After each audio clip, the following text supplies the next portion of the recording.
I am a moderator today. I'm a Peng, Secretary General of the TCP Climate Partnership. It's my honor to be here because this year we have our one pavilion. It's a digital crossroom, and we mentioned high-tech, innovation, and inclusion. So this year we have about 27 plus 7. We have lots of side events this year, very busy. And what we want to do is to help the ICT industry to do something in the COP. And we organize for a long time and prepare for this. And I think everybody can, we are very, very busy for everything. So today, I think it's a high-tech and zero initiate. And in the beginning, I would like to welcome our chairman of the TCP and also the Delta Electronic. Please show the welcome remarks from the Yangtze High. Distinguished guests and friends all over the world, good afternoon. On behalf of the Taiwan Climate Partnership, TCP, I'm deeply pleased to welcome you all to participate in the high-tech and net zero initiative. As an essential pillar of the global high-tech supply chain with a long-term focus on sustainability, Taiwanese corporations started years ago to implement actions to reduce mankind's carbon footprint and attain the global net zero goal.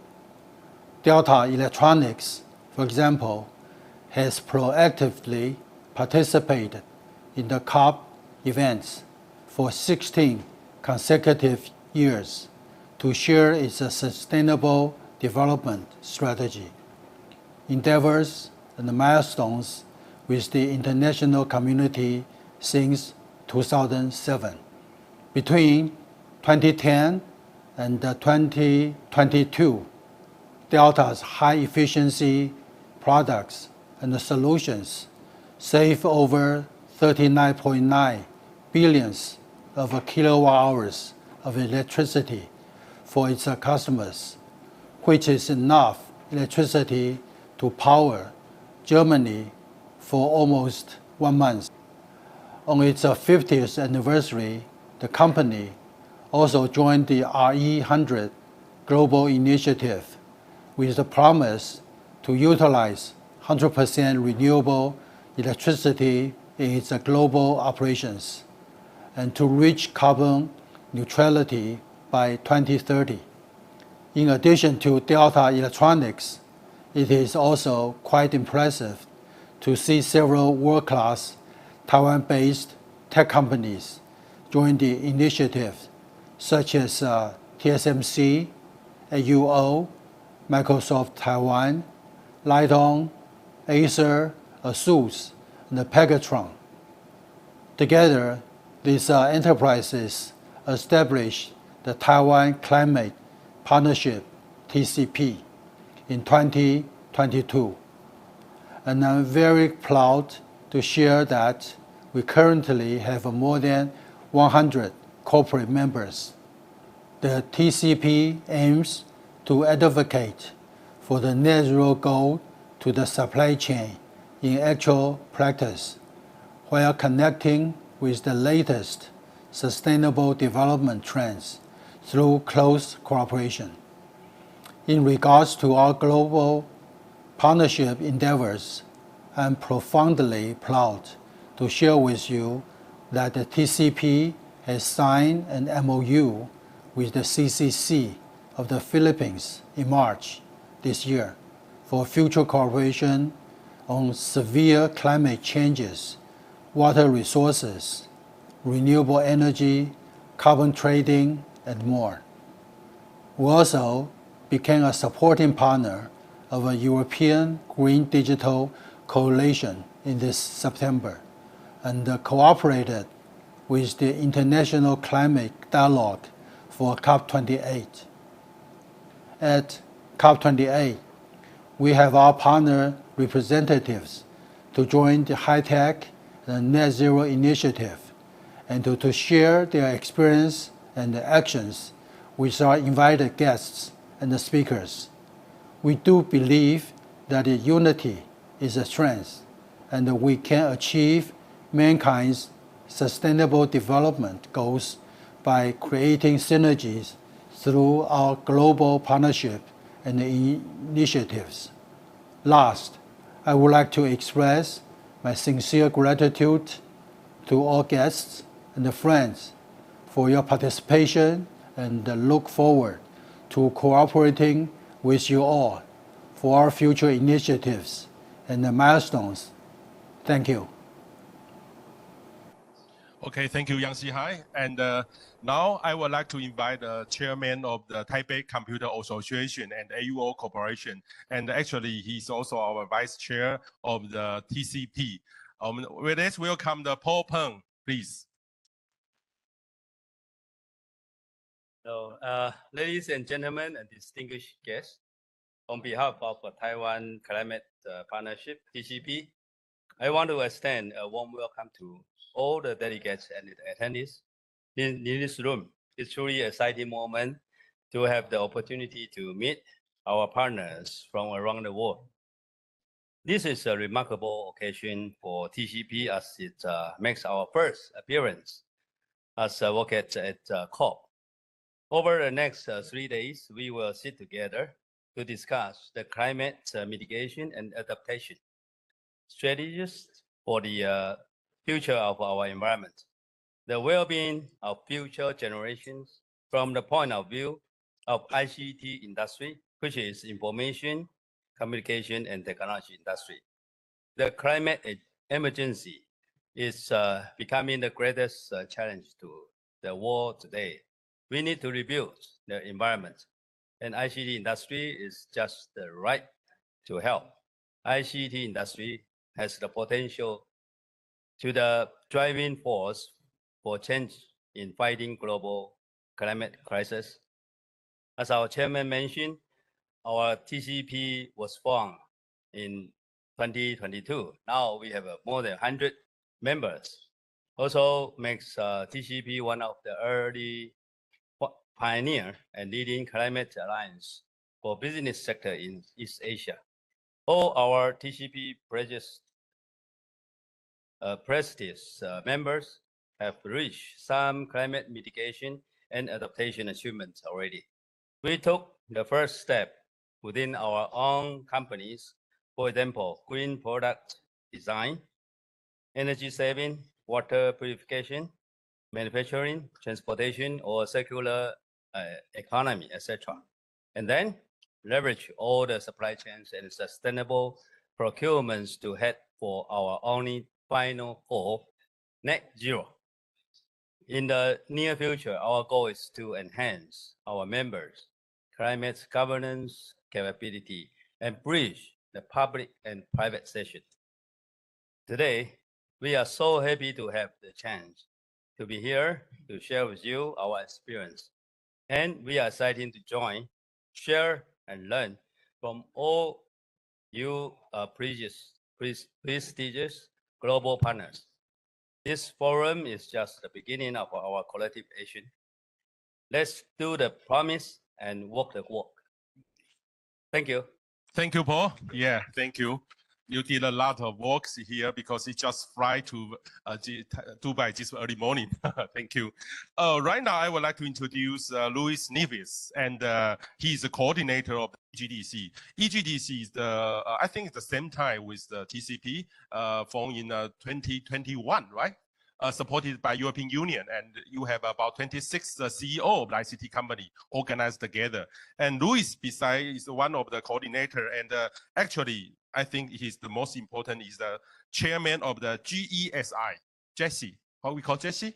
Right? Jesse. Yes. And Jesse. Yes. And he's the chairman of the GESI, the Global E-Sustainability Initiative. And you know, what his title is Thought Industry Leader because of sustainability. Let's welcome Luis. Okay, thank you so much. And my apologies, my voice today works. Yesterday it was off. Yeah. So you are lucky. Well, thank you so much for inviting me. And actually, I'm the CEO of GESI, of the Global Enabling Sustainability Initiative. The chairman is Jim Goen from Verizon in the United States. we organize the telecommunication, well, the ICT industry globally. In Taiwan, we have Taiwan Mobile as our member. I was in Taiwan recently, we altogether we represent more than 200 organizations. We are not a typical industry initiative. We have in GSE not only companies but also other stakeholders, universities, business associations as partners, and the CDP that you probably know. So many organizations work together with us, and we exist now for 25 years. I think we were the first ICT sustainable organization in the world. So we have a long history, and we are quite well known for our smart reports, which have been showing that the digital technologies will be fundamental to address climate change. Our report from 2015 concluded that the digital technologies can abate 20% of the global emissions and generate a business value equivalent to the GDP of China. And this is the reason why also why the European Commission invited GESI to lead this EGDC project. We have a long-standing tradition of work. Going back 20 years ago, we developed the first supply chain assessment tools. We did the first conflict minerals initiative report that gave birth to the OECD guidelines. We co-organized with the RBA the Responsible Minerals Initiative. So we have been in this world, in this space for many years, but Jesse decided to become a thought leader. So we look forward and try to understand where the world is going and what is the role of technology. And our latest report that we called it Digital with Purpose. It's a huge report that we have done with Deloitte. We spent 7 months of investigation looking at 7 disruptive technologies and the impact of those technologies on the Sustainable Development Goals and the 169 targets. And that report is only available online.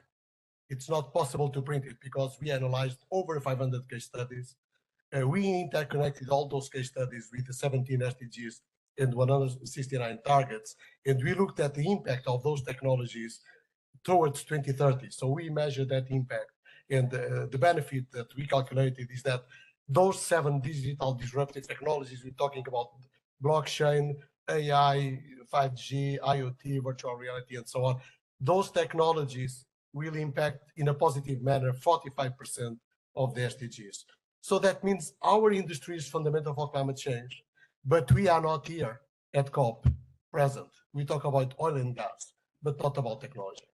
And so we need to bring the technology side to the political discussion, because without technology, the world will go on the wrong track. Technology will be all over, every single vertical industry. And we need to put this into the political discussion as well. And that's why Jesse now, we have our presence at the Global Innovation Hub in the UNFCCC Pavilion. We will be 2 weeks discussing the role of technology for climate change inside the UN system. We signed an MOU with the UNFCCC, with the Climate Secretariat, and we will be developing a platform for them to show the solutions that will be needed by people that will allow us to keep the world on track, and that will show what kind of innovations we will be supporting those needs. And so we are building that tool with AI capabilities, and we hope to demonstrate that tool at the COP30 in Brazil. But sorry for this introduction. My role is to talk about the GTC. I was just saying that why the European Commission asked us to be the leader of this project. We created this project at the beginning of 2021. It's a European funded project. We have a large team working together, and today we have 39 company CEOs that subscribe to this initiative. These 2 years we have been working in developing a methodology to measure the net positive impact of digital technologies.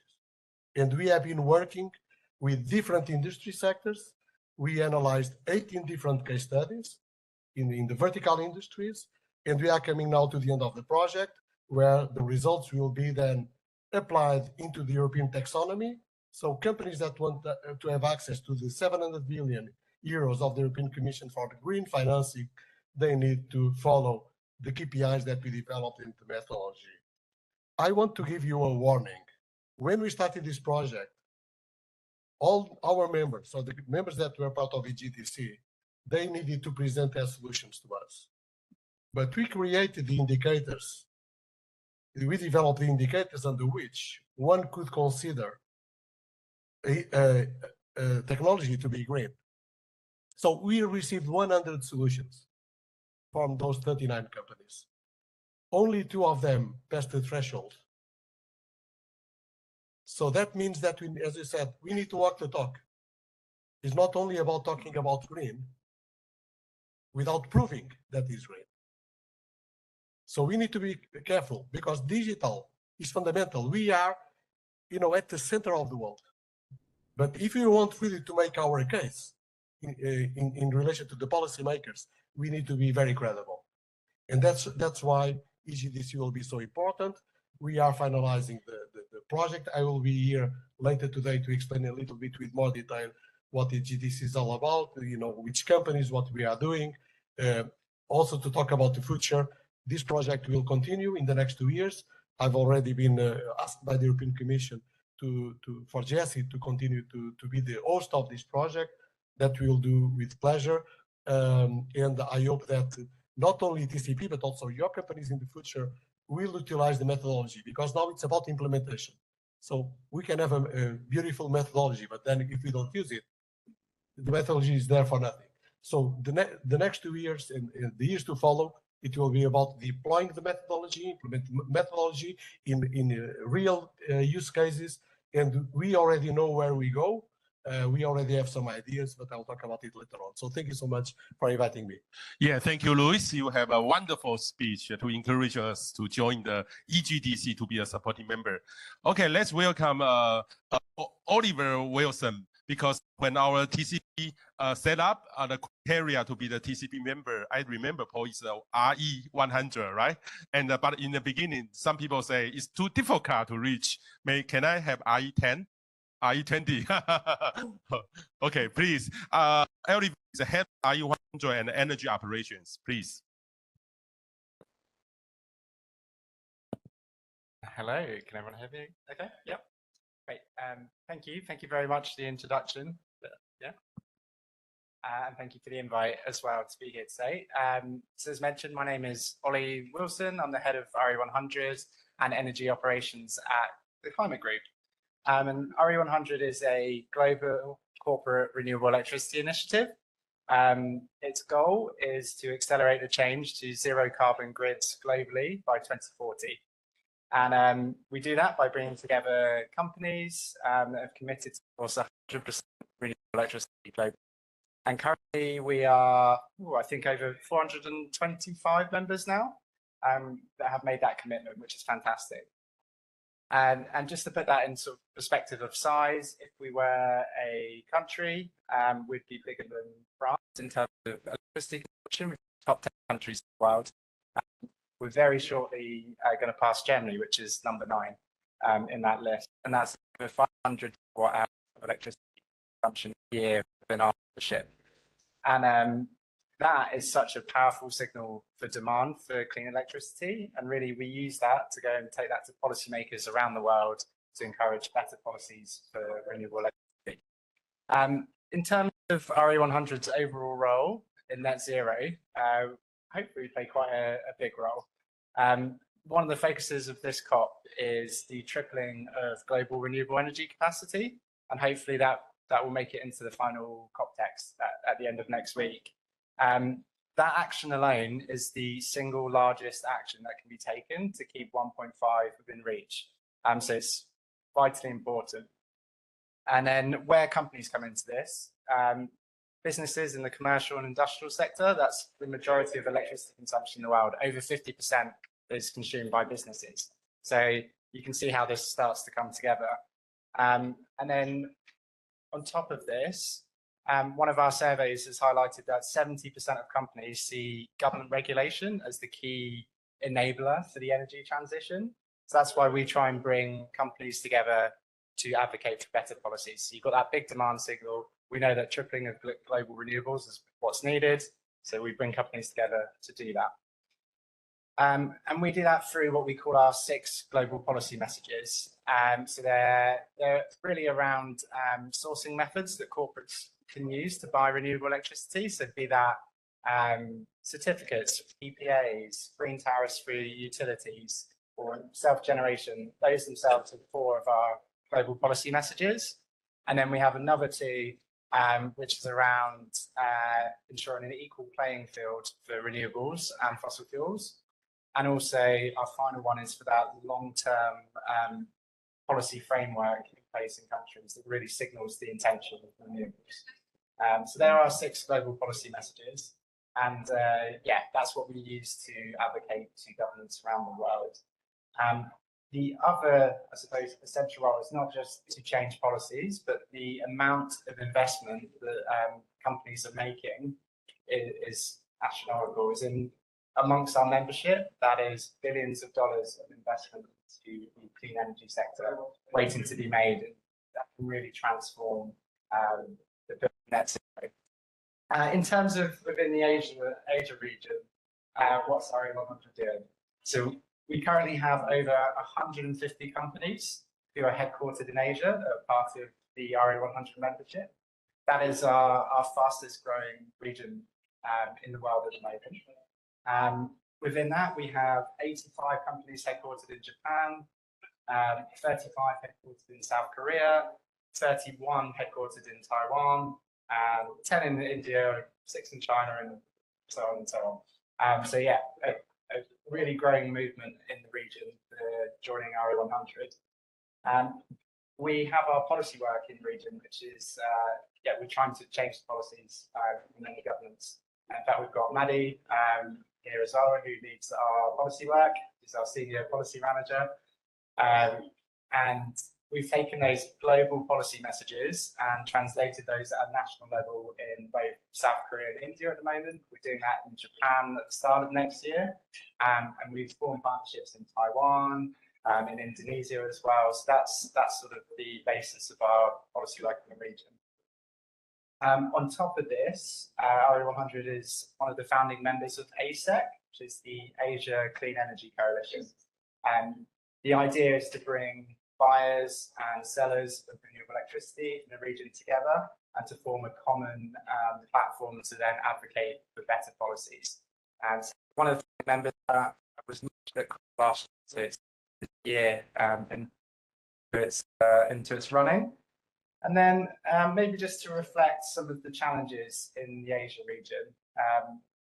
Overall, of RE100's total electricity consumption, so I mentioned that 500 terawatt-hour figure earlier, 36% of that is based in Asia. So just over a third of our total membership's electricity consumption is in Asia. But only, of that 36%, only 17% of that is renewables.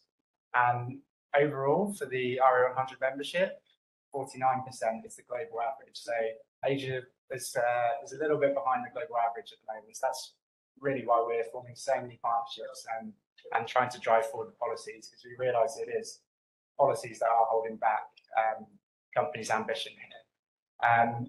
So yeah, and that's quite a varied picture across the different countries. So South Korea, for example, in our latest annual report, that's 2% that corporates can source from renewables.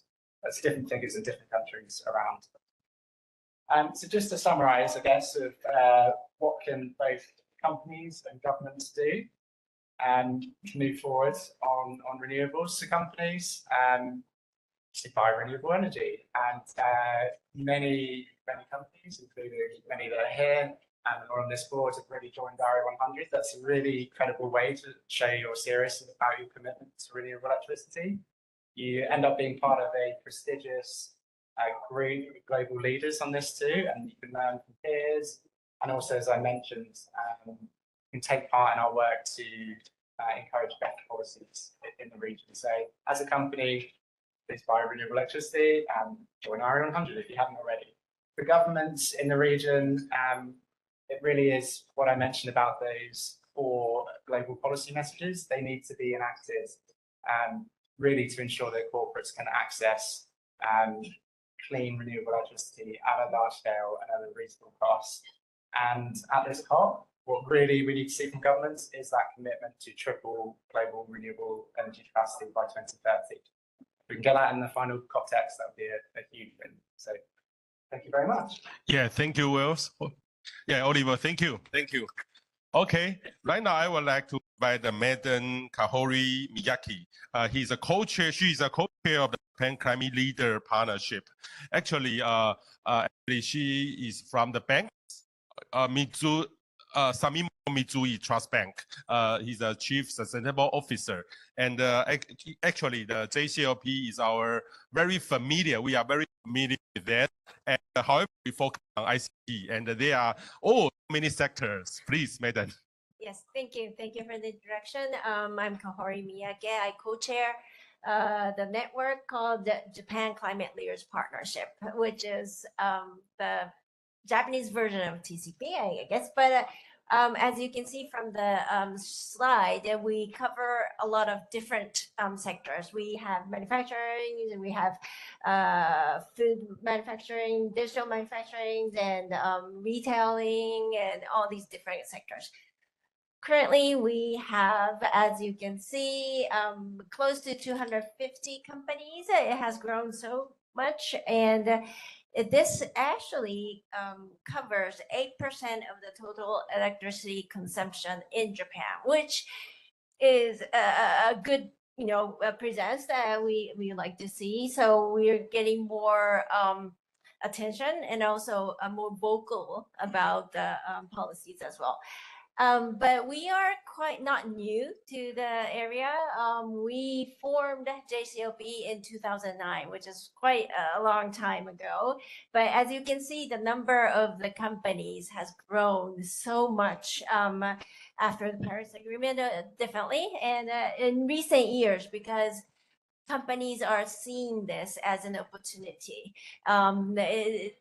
One thing, yes, it is a risk, but if you look at it, it's an opportunity for companies to be very successful. That's why there's a lot of attention and a lot of attraction to join the network so that we can gain more knowledge and we can voice ourselves as a total group to the policies.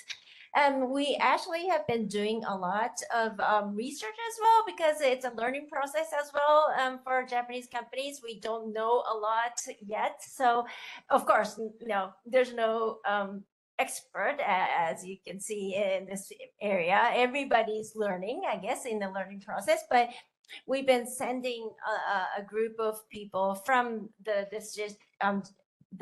companies, member companies, starting from COP21, we started dispatch people, and then we can learn the firsthand what's going on in the global market and global world, and then bring it back to Japan to tell a lot of different people. And also, it is very important to involve the policymakers, and that's been the biggest barrier, if you can say that. But at the same time, there's a big potential because we do a lot of policy engagement with the policymakers, which actually is as much as it's frustrating, but at the same time, you have to keep doing it. And I show you this. In the couple of years, we started doing the advocating for carbon neutrality from 2017 or 18, which it paid off at the end. In 2020 and 2021, we did, the government, late Prime Minister Suga did announce that we will go carbon neutral in 2021, but we've been advocating for that since 2017. And at that time, people are like, there's no way Japan is going to go to carbon neutral. But down the road, 3 years, we made it. So we were, it's probably not because of us per se, but it did make a change difference. And when we did vocalize that there's so many companies that are willing to advocate for carbon neutral, we wanted that to be included in the policy. So it paid off eventually. And so there's a lot of, now we have to, as people are saying, walk the talk. We have to make it work. So we're actually working on the different policy regulations as well. So that's what we've been doing. And I think there's a lot of room for us, Japan, to collaborate with our neighbors, which Taiwan is, Korea, and other different countries and the neighbors, because we all are in the South Asia. So it'll be a great opportunity, and thank you. Yeah, thank you. Thank you very much, Madam. I remember in the beginning when a British office in Taiwan, they approached me, the King Charles support the JCP. So we are also the same way to do that. Yeah. Right now, I would like to invite Microsoft, Satish Thomas. He's a corporate vice president at Microsoft. Please, because Microsoft support a lot. When we set up the TCP, please. All right. Cool.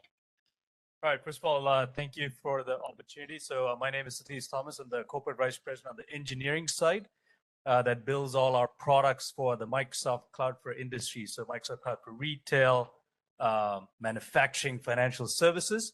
But one of the things that we're really excited about, of course, is the Microsoft Cloud for Sustainability, which is the product truth that we light up for products to be able to, customers to be able to meet their sustainability goals. So very quickly, and I'm based in Redmond in the headquarters as well.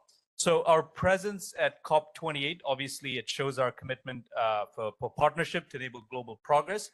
And if you look at Microsoft specifically, our sustainability goals, which we're speaking a lot about, is the ambitious goal we put out there to be zero waste, carbon negative, and water positive by 2030. And of course, with everything going on in the world, that's very ambitious, but that's something that we're very much focused on. And of course, there's another piece, which is removing all of our historical emissions by 2050. So this is, again, something that we've been very public about, something that we're very excited about, and something that we're very, very working hard, of course, as a company, and of course, with our ecosystem as well. And I think the third thing as a company is just providing the technology needed to build a more sustainable world. So if you look at what Microsoft does, we have planet scale infrastructure, be it Microsoft Azure, collaboration in Microsoft Teams, data, AI, you might have heard of this AI thing, security, and all of those things. So one of the things is we're making all of those products more sustainable. So if you look at the data centers behind Azure, we're working very hard to make those sustainable. And I think the key thing is the Microsoft Cloud for Sustainability, which is one of the things. And the way it works is, at the end of the day, I've had a lot of meetings with government leaders, corporate leaders, and at the core, it's a data problem, right? If you look at it, so being able to bring in your scope 1, scope 2, scope 3 data and other things. So we provide a solution that allows customers to bring in all of that data, harmonize it, do analysis on top of it. And actually, there's been a few exciting use cases around AI. So one of the things we've enabled is this what if analysis, where companies can look at the products they make and say, hey, what if I use this part? Or what if I change this piece? What would my carbon footprint look like in that case? So customers are able to do that what if analysis, of course, powered by all that data and that UX and the UI and the data and the AI on top of it. The second thing is forecasting, where we can actually forecast with all the historical data saying, what will it look like for you in 2030? And what do you need to do to change that trajectory to meet your sustainability goals? We use it internally as well. So Microsoft is the biggest user for the Microsoft Cloud for Sustainability. And then there's a lot of other things, like once you put your data together, you can do outlier analysis, you can do trend analysis, and you can do kind of error analysis as well on top of that data. So a couple of things, of course, very excited to be partnering with TCP here. But from a Microsoft perspective, obviously very, very humbled to be part of the group and the broader ecosystem to really move the needle on the sustainability goals. So anyway, all of that was, I told Microsoft Copilot to tell me something to say in less than 5 minutes. So hopefully it did okay. Really? It's from Copilot? We use it everywhere. So thank you so much for your time. Okay. Right now we will move to the next stage. The first speaker we will invite AUO, the chair of the AUO corporations, and he will give a 5 minutes talk about how the AUO did. Please, the floor is yours. Please. Okay. So good afternoon, ladies and gentlemen, and distinguished guests. It's my great honor to be here to show our what we are doing in sustainability solutions. So here in this occasion in the COP28, we would like to show what we have done for the sustainable environment and society in over the past 2 decades. AUO just have a glance that we are 27 years old with 38,000 employees, and we is one of the most dedicated corporations in the world when it comes to addressing the climate change. So for more than 15 years, under our principle of a transition from low carbon to net zero. So AUO has always been at the forefront of international trend and remains committed to low carbon energy management practice. We first proposed our own AUO green solution in 2008. We initiate an inner transformation to accelerate AUO's journey towards becoming a sustainable solution. Since then, several milestones we have managed as a pioneer in this field. So last year we joined IE100 as a part of the global green energy revolution. We formally pledged to transition to 100% renewable energy by 2050. We know that the target in this COP28 is,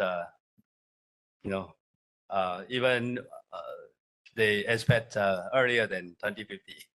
Okay, but anyway, that's the good news that the decision in the last 2 days. We would like to increase triples of green energy in the future. Okay, so we make us as a first display company worldwide to commit a full transition to renewable energy. In terms of the carbon reduction, we have made a long-term commitment to implement the carbon management. So in 2021, AUO adopts the SBTi and pledged to achieve a 25% absolute carbon reduction by 2025. So with all this, actually we had a lot of recognitions from the World Organization. Firstly, we were Dow Jones Sustainability Index for 13 consecutive years from 2010, and Bloomberg Gender Equality Index for 6 consecutive years.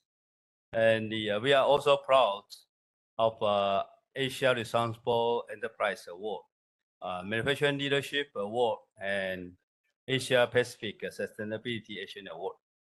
Okay, so as a leader in the climate action, AUO actively address climate challenge by developing low carbon production process, utilizing renewable energy, reducing product energy consumption, and enhance our product circularity. Looking ahead, our ultimate goal is a net zero future by 2050. So we will achieve this through the concept of circular economy. Using our main approach, we have 4 approaches. Firstly, supply chain carbon reduction. Second, renewable energy development. Third, energy efficiency elevation. 4, negative carbon technology and carbon credits management.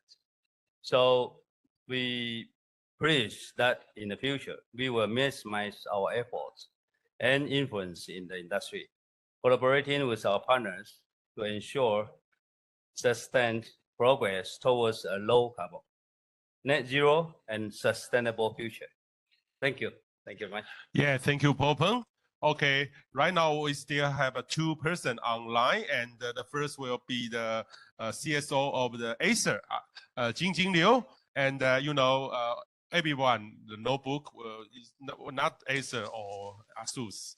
The 2A is the leading company in the world. Okay, Jingjing, the floor is yours. I know you are in Dubai now, and we will see you tomorrow. Yeah, please welcome. And I also know Acer have a huge activity this week, right? Please. Yes.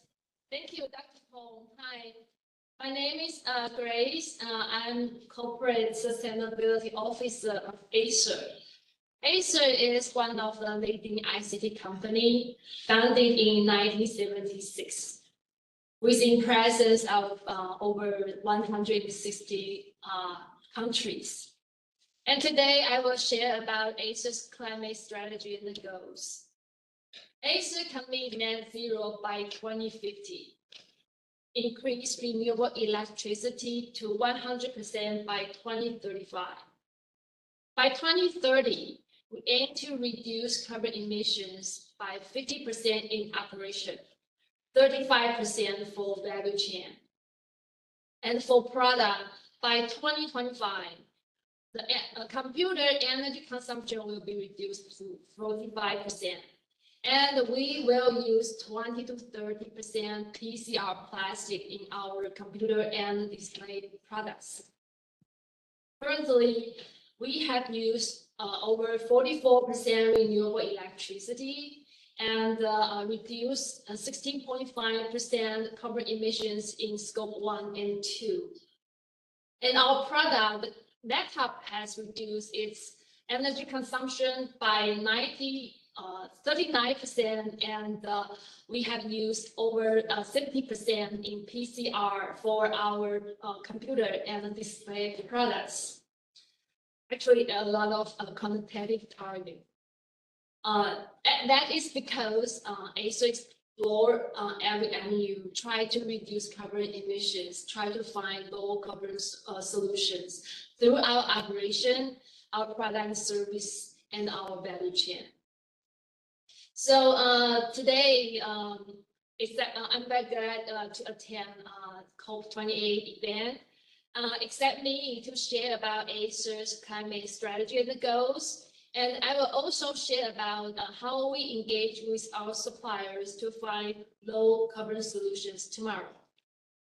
And on top of that, as Dr. Peng says, Acer will host a global press conference on December 6th in Dubai. The theme is conscious technology. We will share about our sustainability vision and how we reduce carbon emissions to provide renewable energy solutions and, of course, innovations. Welcome to join us through live stream. You can search Acer Conscious Technology. You will find how to access it. So see you online. Thank you. Ladies and gentlemen, thanks for having me. This is TS, the Chief Sustainability Officer of ASUS. The 2023 UN Emission Gate Report estimated that global emission reached over 57 gigatons in 2022, posing a serious challenge to the goal of limiting the temperature increase within 1.5 degrees Celsius by the end of this century. ASUS sets science-based targets to support an ambitious decarbonization roadmap, clarifying the alignment with the Paris Agreement. ASUS near-term target was validated by Science-Based Target Initiative in October 2023. We commit to reduce Scope 1 and 2 GHG emission by 50% by 2030 from baseline year of 2021, and reduce Scope 3 emission by 30% in the same timeframe. We also have committed our long-term target and will get the long-term goal verified by 2025. Our strategy for carbon reduction includes 3 stages. In our view, reducing emissions within the value chain is the most critical step. Thus, we commit to enhancing our product's energy efficiency to be 30% better than Energy Star standard, and requiring our key supplier to achieve a 30% reduction in carbon intensity by 2025. We've also committed expanding the use of renewable energy, reaching a 100% renewable energy across our global operations by 2035. Then we aim to invest in innovative technologies to remove our remaining carbon emissions and gradually driving the entire value chain towards net zero by 2050. Our sustainability strategy of focusing on fundamental and results achieves significant results. In terms of green product, our laptop's energy efficiency exceeds Energy Star standard by 34% on average, and our eco-friendly product revenue made up 87% of our total product revenue. In 2022, when it comes to supply chain management, our key supplier emission intensity has decreased by 24% compared to 2020 baseline year. In 2023, we achieved using 30% of renewable energy in our global operations as well. On top of that, ASUS conduct low carbon product innovation with a 3-stage implementation approach. We precisely calculate carbon footprint of our product's entire life cycle, from material extraction to end of life, then publish the carbon footprint report certified by third party. Then we conduct the carbon reduction strategy to make all our effort to decrease the carbon footprint in every phase of product life cycle. Finally, we offset the residual carbon emission with high quality nature-based carbon credit to reach carbon neutral. Sustainability is an endless journey. Rooted in our engineering heritage, we never cease to promote traditional ways of doing things with perseverance and innovations in order to reach new heights. Let's raise the bar and work closely to sustain an incredible future together. Thank you. For the ASUS company, just I know it's more than 60 people in their sustainable team. Okay, yeah, and later on, I would like to have a presentation about, let you understand what we did in just 2 weeks. And actually about the climate change, because TCP, just we know, is very familiar with the JCLP. We work together to do something about that. And all of our team members work together to want to do something. We have my slide. Yeah, please. Okay, what we did is I want to encourage enterprise link with the global enterprise, just like JCLP, what you did. And we work very hard in just 2 weeks because it's not easy to have a pavilion here. Maybe next year we can work with you. We have a kind of mixture together. Maybe we can share to do something in the future. And why we choose the digital cross-green pavilion? Because digital and green is very important. And for example, we have a good, very example from our AUO. They have a digital transformation, also green transformation combined together. So we have lots of experience about this. So that's why we want to share about this and in this pavilion. So we have lots of examples, and we also focus on the green finance or something. So before that, what we did, our experience is go to lots of the pavilion to hear all the speakers here. But when we have a pavilion, we can invite the people we want. For example, this early morning, we invite JCM to join us. I asked, can we join the JCM? They say yes, for the enterprise, we can join.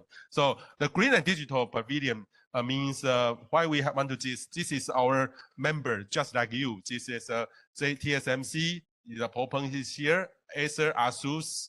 We are working together. The criteria in the beginning is R1. In the beginning, I remember only one is IE100, but later on, lots of companies already are IE100. So we work together. In the beginning, one, but from the top down, the pressure from the big boss. When I remember, Peng, in the beginning, you say maybe we can choose IE50 or IE60, but later on, in 1 year, they are RE100. So it's a pressure from the big boss. It's very important. And we also work very hard. For example, very hard for, please, I cannot switch. Please, next slide. We also very hard to for example, we do not have too much open events to the public. We cannot, and sometimes we work together to do, okay, wait a minute. Yeah, we work very hard we organize together. Right now we have about, in the beginning it's 8 members. And right now we have about 100 members working together. And what we did right now is to have some event to, the member mostly is the supply chain of the 8 major companies. We work together. It's totally different compared with the JCLP.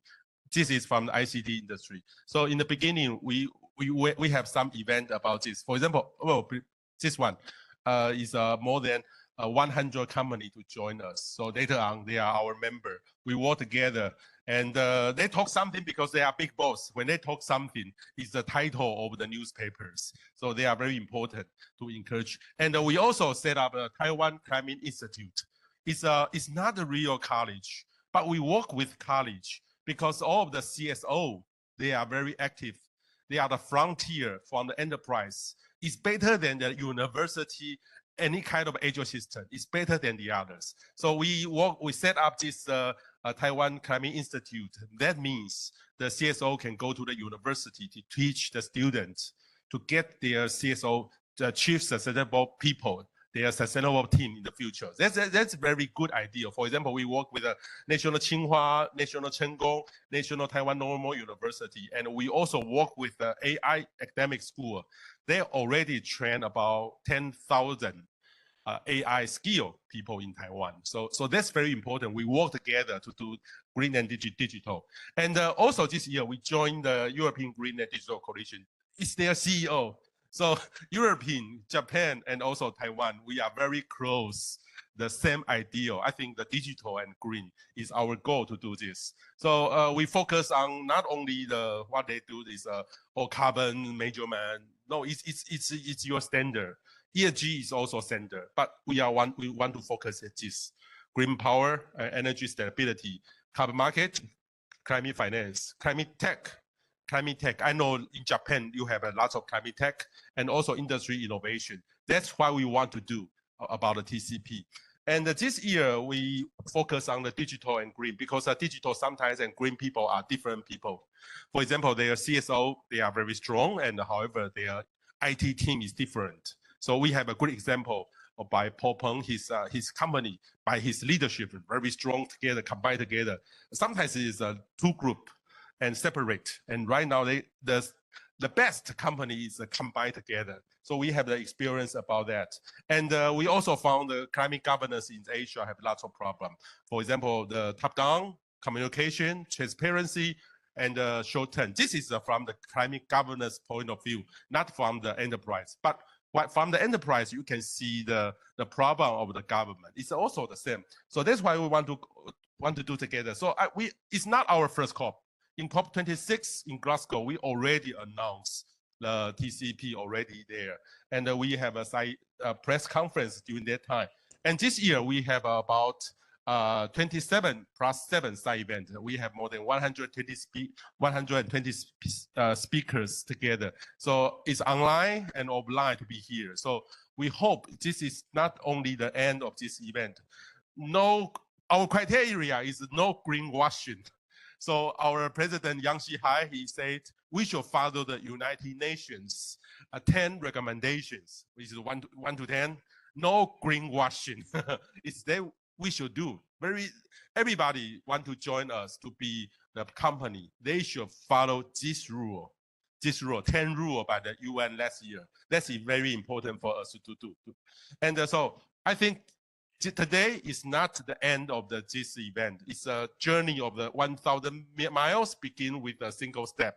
So what we should do is it's just our test. We hope we can do more in the future, especially we work with our partners. So you are our best partner in the future, JCLP, EGDC, and also the others. We hope we can work together next COP will be more powerful in the future. Thank you very much. Thank you.